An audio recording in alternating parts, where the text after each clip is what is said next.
Hey guys, Jeff again. Um, Back to do. This is what the third video, or maybe the fourth one. The third grieving event, anyways. Um, and so we've already covered with my mom dying and being pulled out of the ministry. Um, that we were very heavily invested in, and kind of where we're at on that. Um, and so now the third event um, that we've been through, kind of shortly after being pulled out of the ministry, and at the time I thought this was probably the reason why um, God may have been like, listen, I don't want you worried about that ministry right now. I want you to be focused in here because it's really where your attention needs to be. And so about 2 years ago, well, 3 years ago, my mother-in-law was diagnosed with lung cancer, and the diagnosis kind of came by accident. My wife had been on the phone with my mother-in-law um, earlier in one of the weeks, and she had complained about having some pain in her stomach. And so that Friday, Sherry went down to see her, realized the kind of pain her mother was in, and took her straight into the emergency room from there. And then the diagnosis was made that she had cancer. And the prognosis was she probably would have had about 30 to 60 days, maybe it was that far advanced, without treatment. And so my mother-in-law elected for cancer treatment. They said that she would probably have another year, but they weren't sure the quality of life. But mom had decided to go ahead and do it anyways. So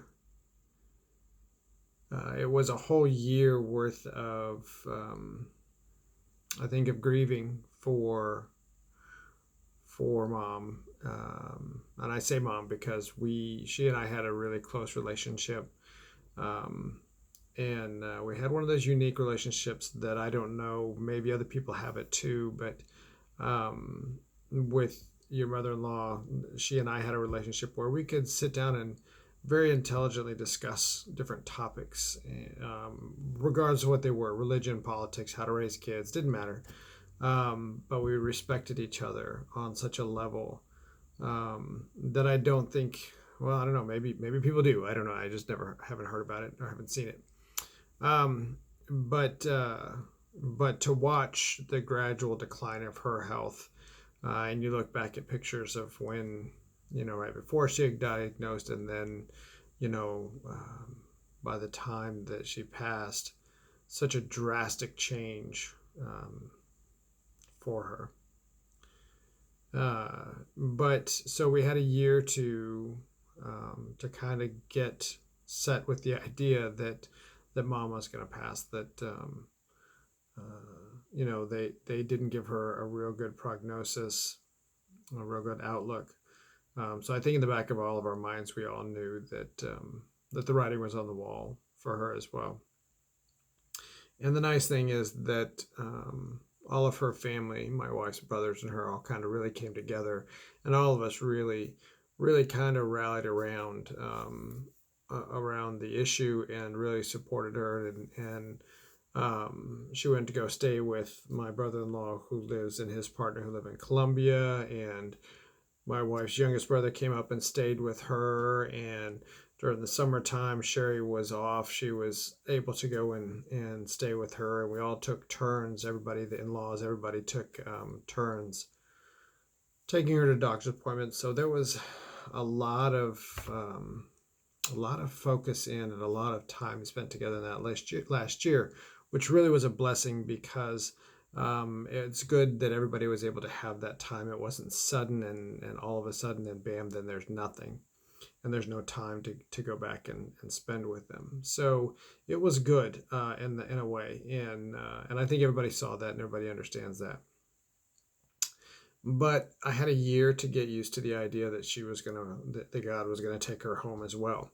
Um, and so dealing with the grief from that, and we're still dealing with that at the same time we're dealing with the grief of the loss of the ministry and trying to figure out where does that fit in and where does it fit in with this and how do we juggle both events. And we really felt at the time that God wanted us out of the other ministry so that we could sit to be able to provide a lot of support for mom during that time frame. So I think I think we were on track with that. So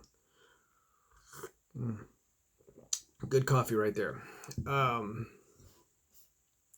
so so the grief from that, right? So again, you had a year to be able to start grieving. Um, we didn't know exactly when it would happen, but I think when you get to that finality of that doctor's appointment, when the doctor says, "Well, you're not going to be coming back and seeing me anymore because there's nothing more I can do for you," that kind of drives the point home pretty hard, pretty fast. That you're within that last 30 to 90 days maybe. And so when mom passed, again, it was a personal loss because I lost a friend. I lost my mother-in-law, obviously. Um, but again, my grieving was mainly for my family. This would have been the second loss that my kids had seen within a couple of years to people who were very important in their lives, and so to watch the pain they went through was the hardest part for me. My own grief I can handle, I can take anything. Just don't let my family have to carry it. And I don't know if that's a me thing. I don't know if that's a thing of the way we grew up in the military. I don't know if that's a male thing. I don't know if that's just a head of the household, a spiritual head of the household, that I'm a firm believer that I need to be out in front to see what's coming, so that I can protect my family. And you really kind of want to protect your family from those things. And when you're helpless, because you can't. Again, they have to go through those things because it makes them stronger as well. But you're always warring with yourself of how do you do that? How do you let them go through the pain because they need it, yet not feel that pain for them? And I'm a fairly empathetic person to begin with. So it's twice as hard when it's your own family. I kind of felt like for Sherry, now she's the oldest. The only one left older than her really is her Aunt Lou. But of this side of the family, she then becomes the matriarch. She is now the oldest, and she has the responsibility for taking care of all of mom's affairs and the estate and everything else that goes along with that. And so not only are you grieving the loss of her mom, but now she's also having to take on the added responsibility and all the issues that come with taking care of the estate and all that junk, right? And so again, you want to make it easy. You want to lift that load for her, and it's not hard. I mean, it's not easy. It's very hard to do that. So you just take your own grief and you just kind of put that away and you kind of set that aside. And again, it went into my grief container, and it got a little higher that time because we're still dealing with the ministry issue as well.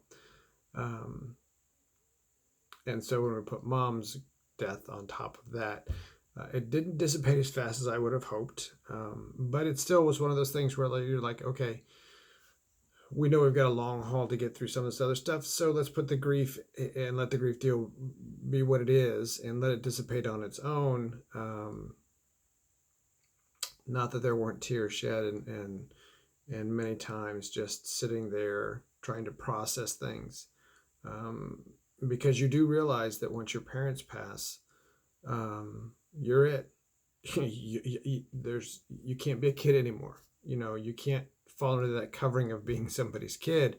You are now the adult. Whether you're 20 or whether you're 50 or whether you're 70, when your parent dies, you lose that innocence of still being somebody's kid, right? And that's new and was foreign to us. We'd never really been there before. But life has a way of kind of bringing you back like in a heartbeat. So dealing with the grief from that, for me, it was a matter of compartmentalizing it. Let's put it in that glass, that grief container, grief glass, whatever you want to call it, and let it kind of dissipate on its own as long as everything is good. So we're dealing with a mix of ministry grief and a mix of mom grief with that. And so the problem is that, again, when a parent dies and you're the executor or you're the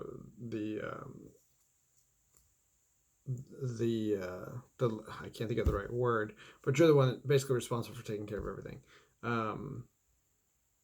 Not only do you have to deal with the grief of the physical passing of them, but then you're going to be reminded of it every time you turn around, because you're having to take care of financial affairs and life insurance and hospital bills and that kind of stuff. And so that grief, it goes and then it comes, then it goes and it comes. And so you kind of carry that. And so we did, and I did as well. But again, I get my grief, I kind of set that aside, and that's the way I processed the grief from that. So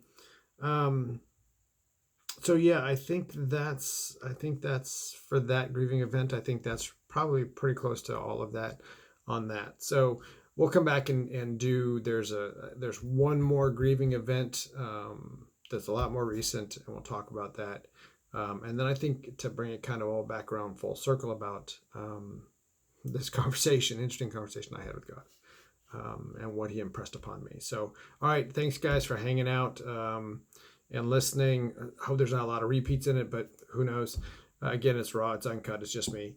Again, leave comments or what have you, wherever you want to. Always open for discussion. All right, thanks. Ciao, Bella.